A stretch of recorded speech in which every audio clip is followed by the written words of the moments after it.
Juste là, on voit des cinéastes ici qui sont aussi des gens qui ont écrit beaucoup sur le cinéma. On voit Godard, Romer.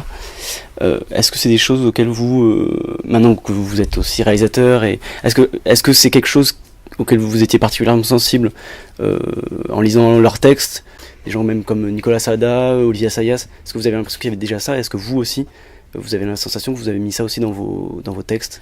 C'est compliqué parce que moi je pense que vous parlez de Nicolas Saada ou Olivier, mais Nicolas Saada, c'est quelqu'un dont moi j'ai toujours beaucoup aimé les textes dans les cahiers.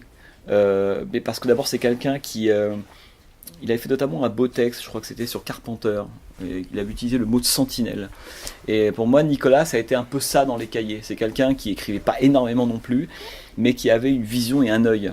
Moi, ce que j'attends d'un critique, c'est que ce soit pas un critique professionnel qui recrache un savoir de façon un peu impersonnelle. Non, ce que j'attends d'un critique, c'est qu'il ait sa propre focale. Et que sa propre focale, c'est comme dans les livres de Carpenter, quand on met ses lunettes à lui, on voit le cinéma différemment. Et Nicolas était comme ça. Je pense que c'est quelqu'un qui travaillait pas du tout du côté de la théorie, ni tant de l'histoire d'ailleurs du cinéma, qu'une espèce d'intuition extrêmement juste, quoi. Il faisait confiance à son œil. C'est quelqu'un qui a l'œil. Et tous les critiques de cinéma n'ont pas l'œil. Tous les gens qui écrivent sur le cinéma n'ont pas l'œil. Certains peuvent écrire beaucoup, mais en fait, il n'y a pas l'œil, quoi. Nicolas, oui. Et je pense qu'effectivement, quand on lit, d'ailleurs, c'est les textes qu'il a pu écrire, lui-même, quand il était critique, il avait très envie d'aller voir des cinéastes, de leur demander comment ça se faisait, comment ça marchait. Je pense que lui-même n'a jamais fait vraiment de distinction entre faire de la critique et faire des films. Et moi, je comprends pour le coup totalement ça.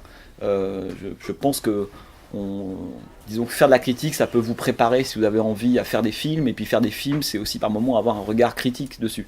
Donc moi, je pense que la frontière entre les deux est pas ténue, mais moi, c'est les livres et les films, c'est ce que je trouve le plus intéressant, c'est que c'est des choses. L'un ne remplace pas l'autre, donc moi je continuerai sans doute à faire des livres.